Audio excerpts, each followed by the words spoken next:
Hello, magandang hapon sa inyong lahat. So meron tayong pag-uusapan ngayon. Bago lahat, shoutout sa lahat ha. I'm so sorry, nagmamadali po ako. Kasi sinabi ko naman last week ng May magiging busy na ako eh. Pero shoutout sa inyong lahat. I'm so sorry. Babawi ako next time. Babawi ako. Promise. Anyway, basta busy ako ngayong week na to ha. Ito, may pag-uusapan tayo. Ito kahapon ko lang to na panood sa news. Anak ni at pamangkin ni Senator Jinggoy Estrada daw sugatan matapos umanong ano to. Tingnan natin. Matapos umanong Sugatan sa pambubugbog ang anak at ang pamangkin ni Senate President Pro Tempore Jinggoy Estrada matapos umanong mapagtripan sa Boracay.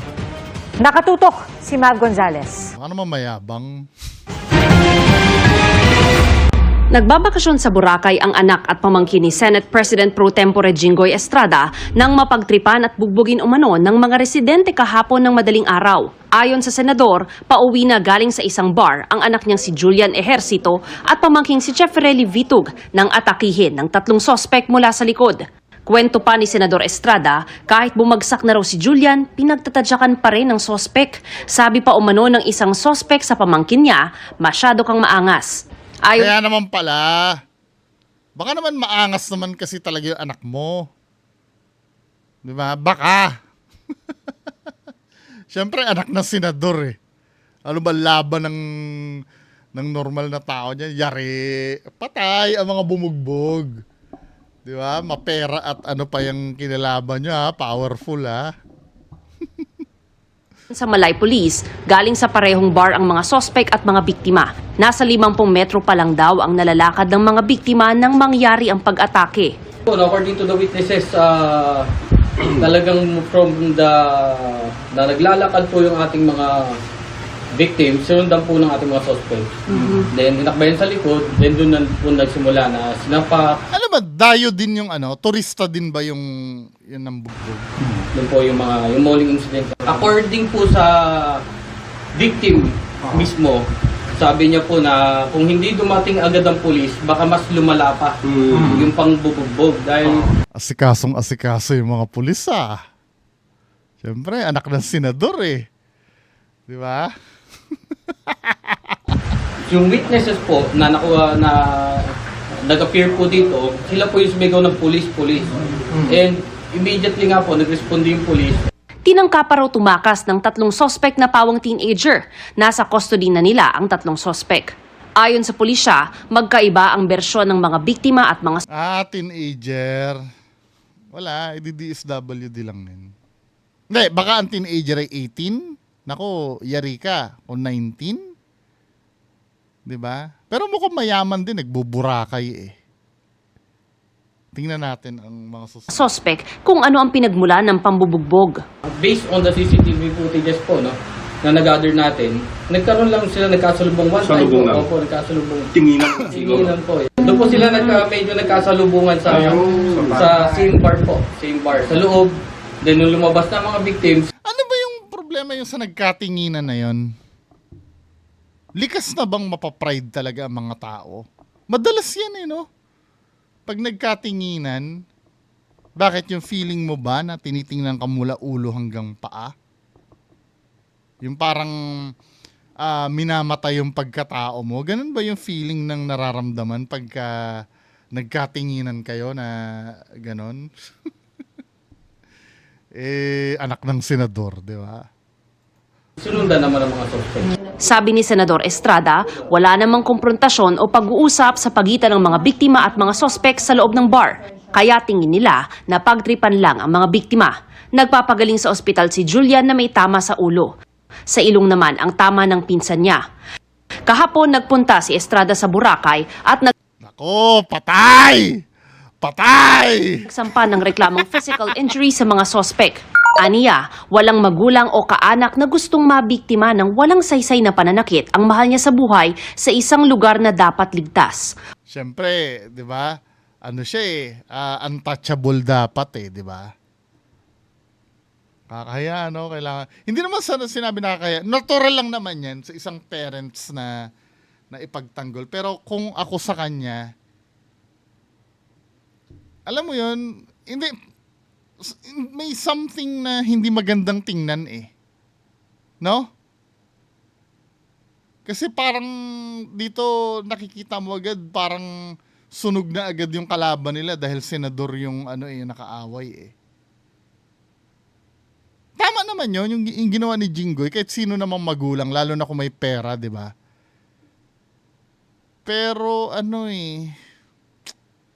ewan ko, basta parang may mali na ako nakikita. Tingnan natin yung comment section. Baka hindi ko lang ma-express, no? Pero kung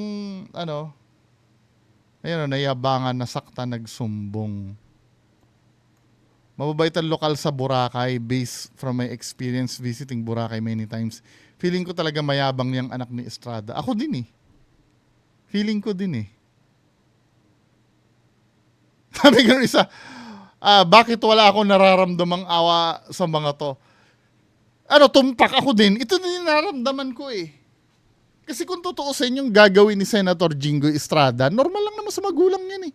Kaya senador ka o hindi, kung may pera ka, talagang dudurugin mo yung umano sa anak mo eh. Pero parang wala eh. I mean, hindi siya magandang tingnan. Tapos sabi niya, mahirap ka kasing tao, inggit ka sa mga successful people.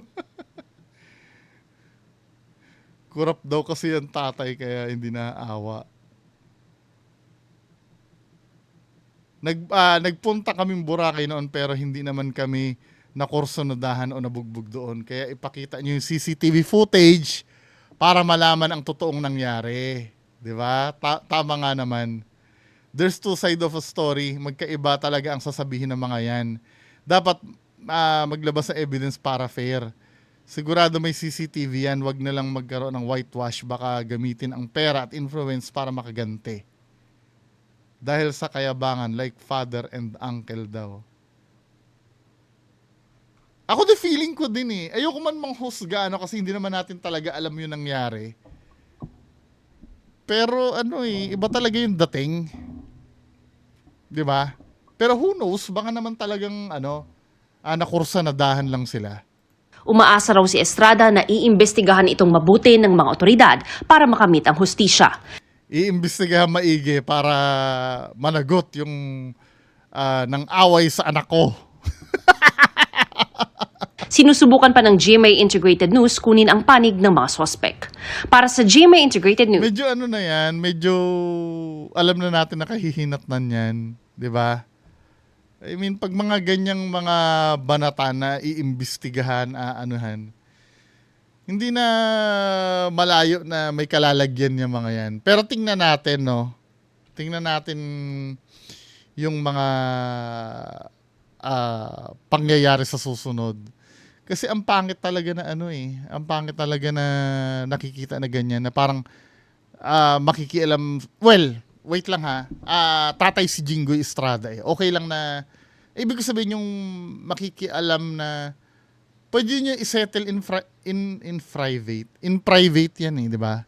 Magpadala ka ng someone doon na, I don't know, abogado or karapatan nyo naman magdemanda lalo na kung alam nyo na agrabyado kayo. Pero yung gagawing media material pa. Sa bagay, kung naman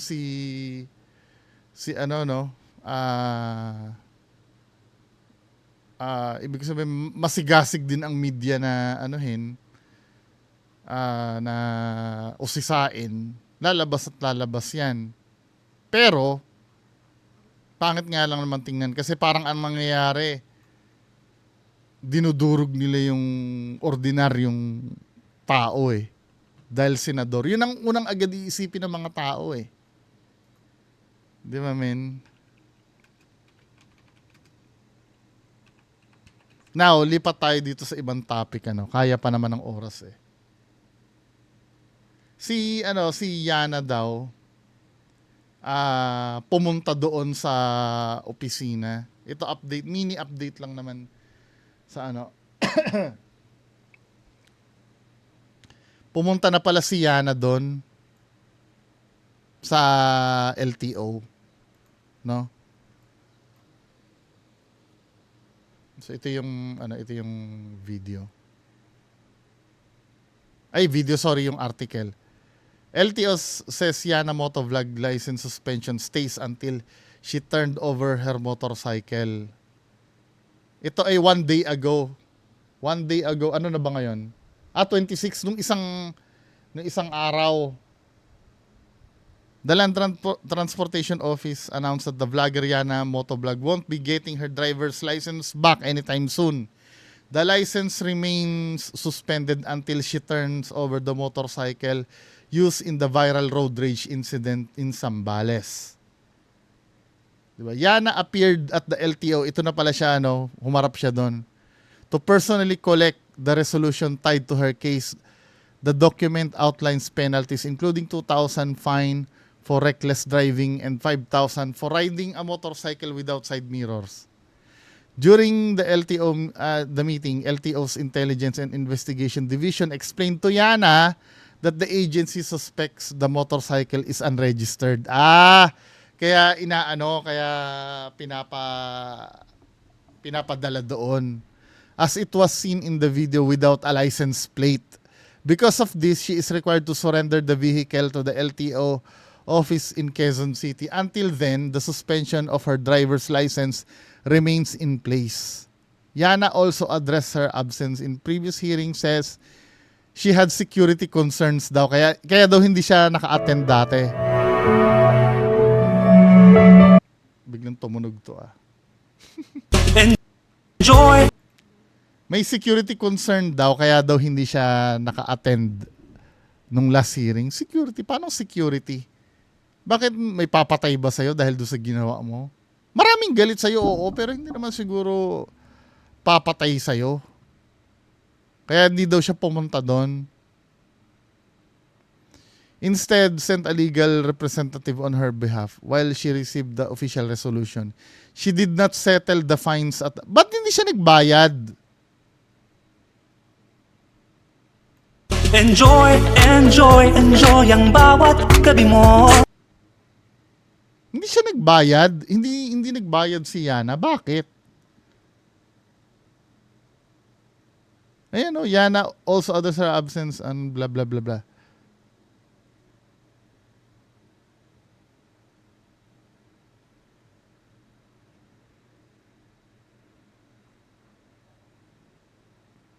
Bakit hindi siya nagbayad?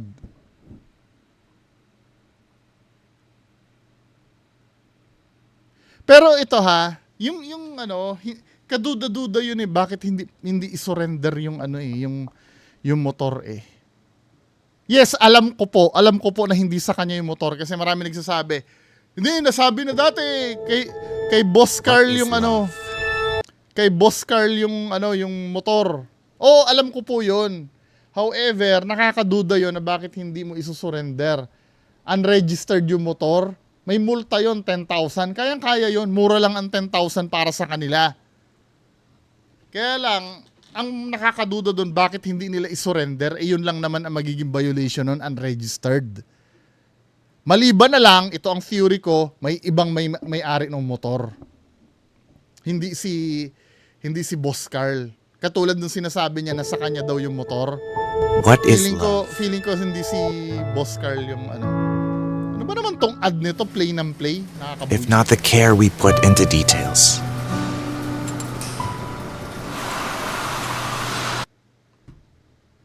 Feeling ko hindi si Boss Carl yung may-ari. Nasabi lang na si Boss Carl yung may-ari, parang inako lang. Baka may masangkot na iba. 'Di ba?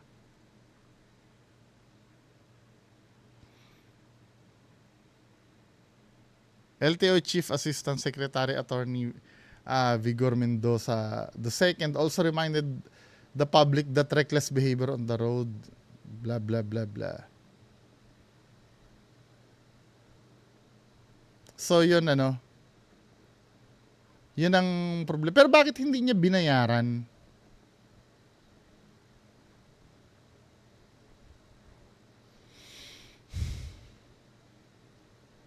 Ayan o.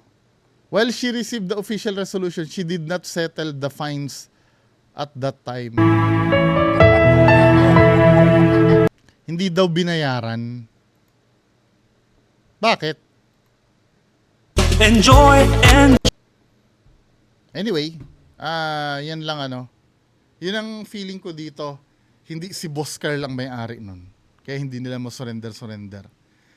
Pero may mga nagsasurface na video na ginagamit ni Boss Carl yung motor eh. Pero feeling ko, pinapahiram sa kanila yon. Feeling ko lang. Now, kung sino yon, surprise! Hindi natin alam kung sino. Yan lang po ang pag-usapan natin ngayong hapon. Magandang hapon po sa inyong lahat. Bye-bye.